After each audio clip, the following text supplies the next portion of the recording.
छोटे पड़ गए तीन के हृदय में आए हारे।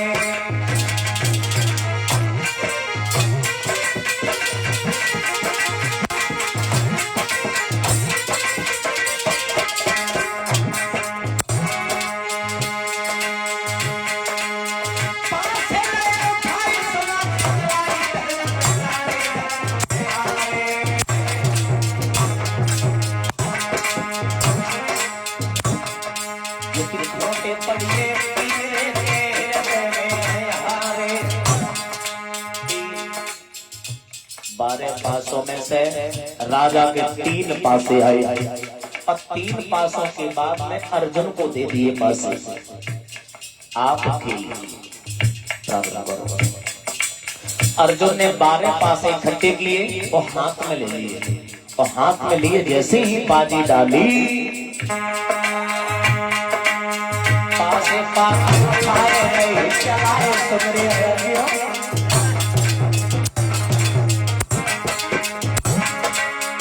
पासे पासे उठाए गए चलाए सुमरे हरियाणी पूरे बार बड़े बड़े सत्यानी पूरे बार बड़े बड़े सत्यानी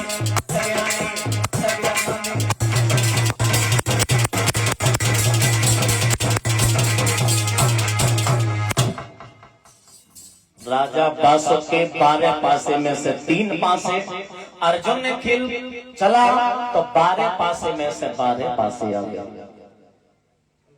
जवाब दिया महाराज खेल कैसा रहा कि बहुत सुंदर रहा। बासुक उदास हो गया। जवाब दिया ये वचन दिया है आपने, इस वचन को संभाल करके रखना। बासुक बोले मैं गंगा मैया की सौगंध खा रहा हूं, गंगा मैया साक्षी है, मैं तुमसे छल नहीं करूंगा। हार गया तो हार, खेल है, हार जीत तो होती रहती, अभी हम जीत जाते। जवाब दिया बहुत अच्छे आपके विचार हैं। अर्जुन समाज से चलिए, याद रखना वो श्रोताओं, जैसे ही अर्जुन पहुंचे हस्तिनापुर के लिए, धीरे धीरे राजा बासुक ने कचेरी को बंद किया, नागनी के अपनी पत्नी के पास पहुंचा। चेहरा उदास है, शांति बना करके बैठे हैं, वैसे जाते थे बात भी करते थे। और उस दिन राजा बासुक पत्नी के पास गए और शांत बैठे। तो नागिनी ने जवाब दो महाराज, महाराज क्या बात है, क्या कारण है कि हमसे कोई भूल बन गई या सभा में किसी ने कुछ कह दिया है, कारण क्या है? वो नागिनी समझा करके बोली है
जवाब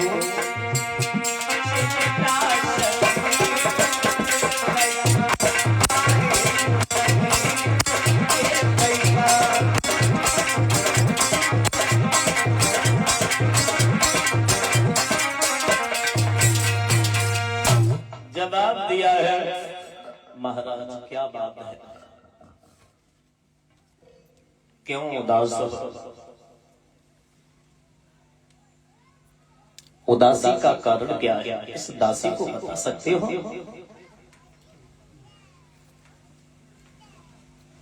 महाराज बासुक ने जवाब दिया, वैसे तो खैर कोई चिंता नहीं है, सभा से तो कोई चिंता नहीं है, आपसे भी कोई चिंता नहीं है, कोई शिकायत नहीं है, पर कारण मतलब आप कितने अच्छी अगर बात कहो, किंतु परंतु लेकिन अगर लग जाए, कहीं बात करो, कहीं खूब अच्छी बात बताने को अगर जा रहे, शुभ समाचार अगर काऊ को दे और अच्छी अच्छी बातें बताए दो, समाचार शुभ दो, अब में लेकिन किंतु परंतु अगर लग गई तो वही आदमी रुक जाता है, मतलब कष्टदार है। तो वैसे ही राजा बासुक ने जवाब दो, पर लेकिन नागिनी ने जवाब दिया, कोई बात है, क्या बात है, मुझे कोई शंका लग रही है, जवाब दिया कोई बात नहीं, कुछ कोई बात है, जवाब दिया हाँ रानी कोई बात है, क्या बात है, जवाब दिया सभा में हमारे अर्जुन का आगमन हुआ और अर्जुन जैसे ही आए, अर्जुन से हमने एक खेल खेला, हमने खेल खेला, अब वो खेल ऐसा वैसा नहीं, वो गर्भ की बाजी लगा ली, तुम्हारे गर्भ था, उधर अर्जुन के पुत्र के बहू के गर्भ था, हमने ये सोचा अगर हम खेल हम जीत जाएंगे तो हस्तिनापुर की लड़की हमारे नागलोक में आएगी, तो नागलोक की शान ऊपर हो जाएगी, हमने ये सोचा था, पर खेल बदल गया, क्यों, क्या हुआ, इन बच्चों को बैठा रहा,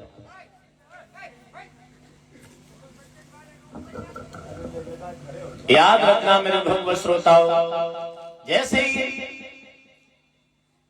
नागिनी ने जवाब दिया, पिया इसमें घबराने की क्या बात है, जवाब दिया घबराने की तो बात ये है, अगर तुम्हारे गर्भ से अगर बेटी का जन्म हो गया, उधर बेटे का जन्म हो गया, तो मुझे शादी करनी पड़ेगी, चिंता इस बात की है, हमने सोचा कुछ अब हो कुछ और जाएगा, नागलोक की शान हस्तिनापुर में चली जाएगी, जवाब दिया चिंता मत करो, पर एक शंका और है, शंका, रानी ने किंतु परंतु शंका जोड़ी गई और रानी समझाए कि बोली है, पिया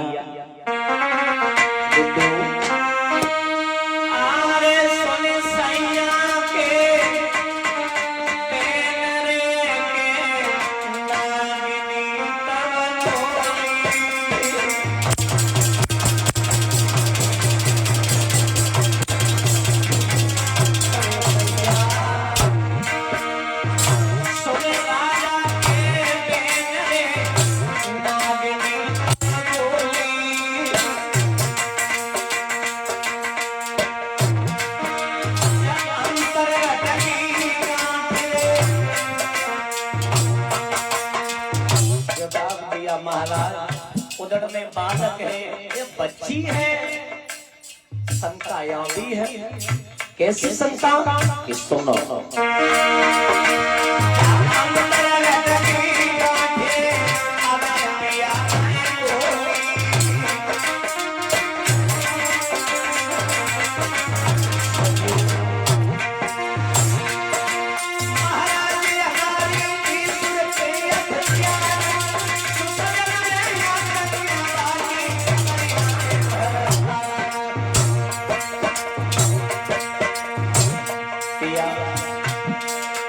पिया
श्री सूत जी समझाने लगे हैं सौनकाद ऋषियों। नागनी ने जवाब दिया, पिया ये तो पता है हमारे गर्भ है, पर इस बात की गारंटी में नहीं ले रहा हूं कि पुत्री हो, बेटी भी हो सकती है। ये तो परमपिता परमात्मा ही जाने बेटा है ये बेटी है। पर इतना जरूर है आपकी इज्जत हम मिट्टी में मिलने नहीं दूंगी। क्या मतलब? कि मतलब ये है अगर हमारे गर्भ से पुत्र का जन्म हुआ तो महाराज मैं महल में खुशियां मनाऊंगी। अगर हमारे गर्भ से बेटी का जन्म हुआ मैं बेटी को गला घोंट के मार दूंगी, बेटी को मार दूंगी पर खुद भी मर जाऊंगी। जवाब दिया आपकी इज्जत रखूंगी। इतने शब्द सुनने के बाद महाराज बासव बहुत प्रसन्न हुए।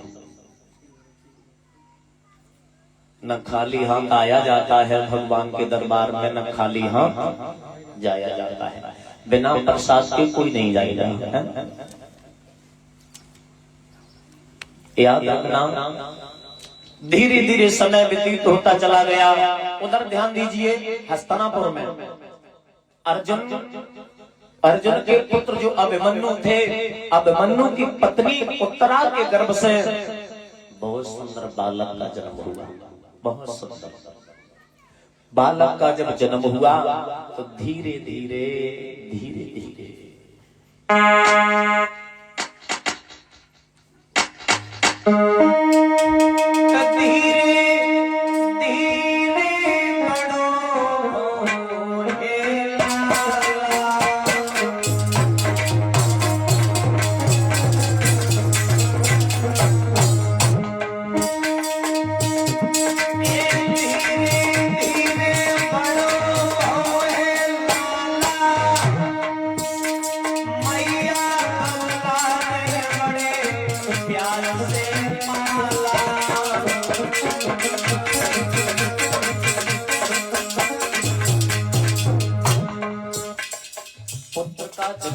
माँ पाल रही है, प्यार कर रही है, पिता अभिमन्यु प्यार कर रहे हैं।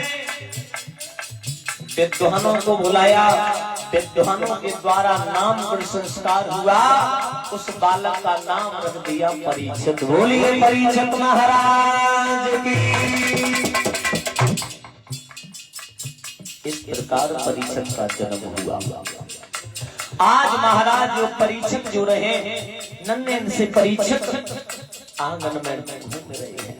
एक समय की बात है, महाराज परीक्षित विद्या सीखत जाए, गुरुधन बेटा विद्यालय सिखाए।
उत्तरा के गर्भ से जिस बालक ने जन्म लिया उसका नाम रख दिया परीक्षित। अब परीक्षित थोड़े सियाने हुए। सियाना जब बालक होता है तो पाठशाला भेजते हैं। इसी प्रकार मैया ने अपने पुत्र को भेजा पाठशाला गुरु धनवंतर के यहाँ। गुरु धनवंतर विद्या को अध्ययन करा रहे हैं। धीरे धीरे इधर हुआ क्या, पातालपुरी में गजब हो गया। राजा बासुक जो बेटा का सपना देख रहा था, पर ऐसा नहीं हुआ। नागिनी के गर्भ से बहुत सुंदर कन्या का जन्म हो गया।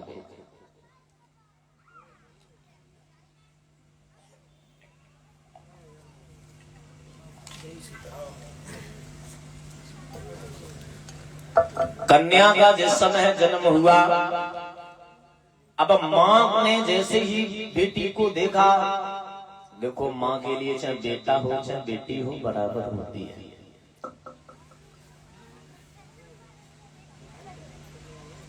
बांदी को बुलाया, बांदी इस बेटी को मैं मारना नहीं चाहती, ऐसे कोई अकल बता दे, सांप भी मर जाए और लाठी भी नहीं टूटे, मतलब काम हो जाए और काम भी बच जाए हमारा। जवाब दिया, अकल में बता रही।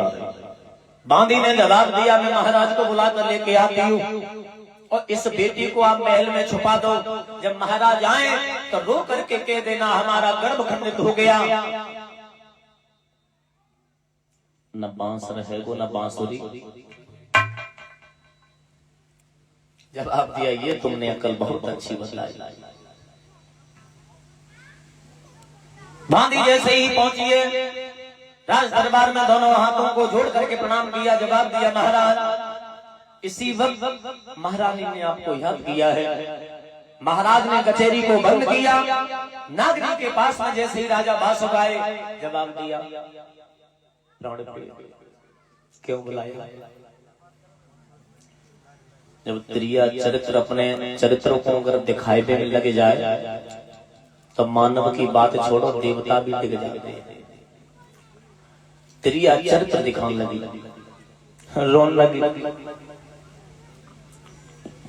अरे दैया गजब हो गया। क्या हुआ? महाराज महाराज मैं आपको कैसे बताऊं आपको? अरे हुआ क्या है? महाराज गजब हो गया। अरे हुआ क्या? अरे कुछ बताओगे? रोती जा रही है और बात भी कहती जा रही। महाराज जो सोचा नहीं था वो महाराज वो हो गया। क्या हुआ? रो करके जवाब दिया, महाराज जो हमारे गर्भ था वो गर्भ खंडित हो गया। जो इतने शब्द सुने,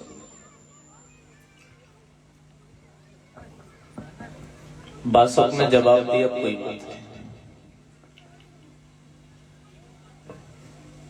प्रभु की लीला है, सुख देना और दे करके छीन लेना केवल परम पिता परमात्मा के हाथ में होता है। कोई बात नहीं। अरे इसमें चिंता करने की क्या बात है?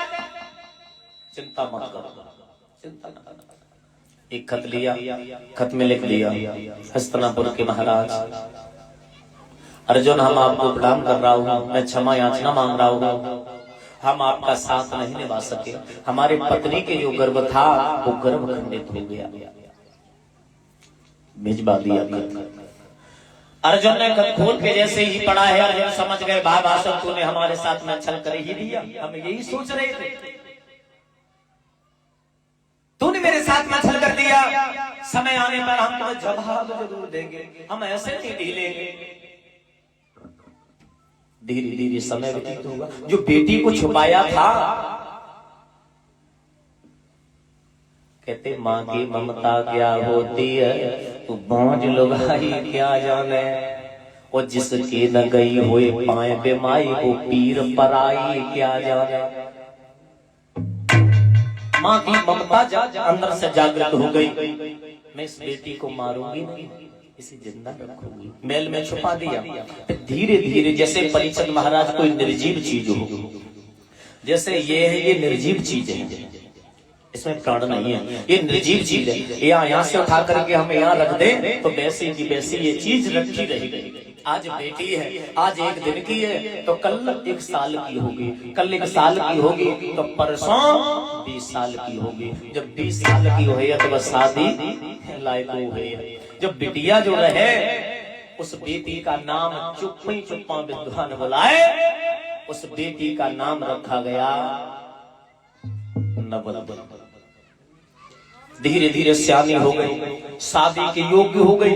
एक समय की बात है, स्नान किया नवल देव, स्नान किया। स्नान करने के बाद आटे के ऊपर खड़ी हो गई, अपने केसों को सुखा रही है, केसों को सुखा रही है। वो इधर कहते होनी होनी होकर ही रहे, अनहोनी ना होए, और लिखी विधाता कर्म में माय में सके ना कोई। जो होनी होती है वो हो करके ही रहती है। उधर राजा जो है बासुक कचहरी को बंद किया, और राजा जैसे ही चला है भवन के लिए,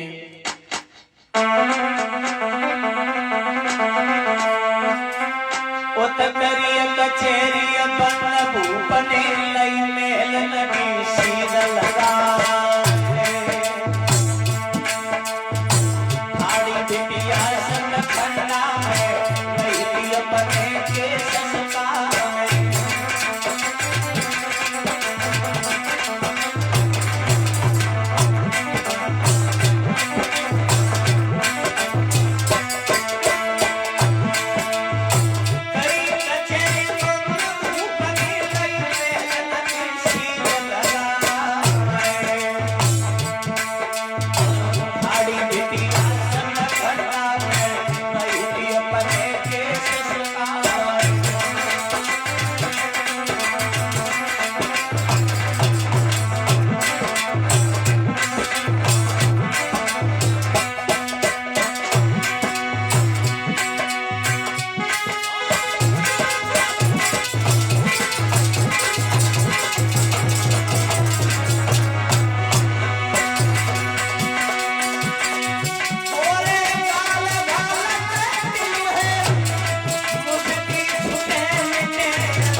जैसे ही नजरों से लड़की के ऊपर पड़ी है,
राजा बासुक ने जैसे ही लड़की को अटे के ऊपर खड़ी देखी, मन में विचार किया, ये लड़की बहुत सुंदर है, ये कहां से आई है, किसकी जाई है?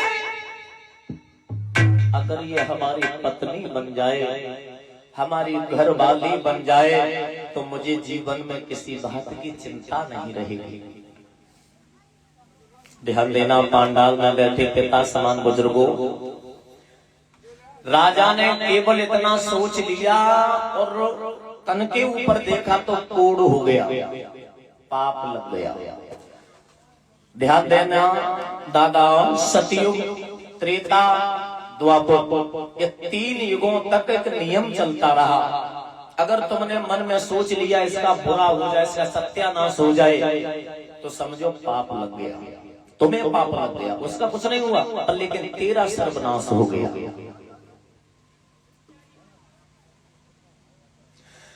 मनसा पाप से कहते हैं, मनसा पाप, मन में जो सोचा दूसरों के लिए गलत, उसके लिए गलत नहीं हुआ, वो तेरे लिए गलत हो गया, तन के ऊपर कोड़ हो गया। पर लेकिन इस कलयुग में बहुत बड़ी अच्छाई है, बिना करे कोई दोष नहीं लगता। तुम चाहे दूसरों को कितना भी कोसो, कितनी भी तुम गालियां दो, लेकिन कोई पाप नहीं।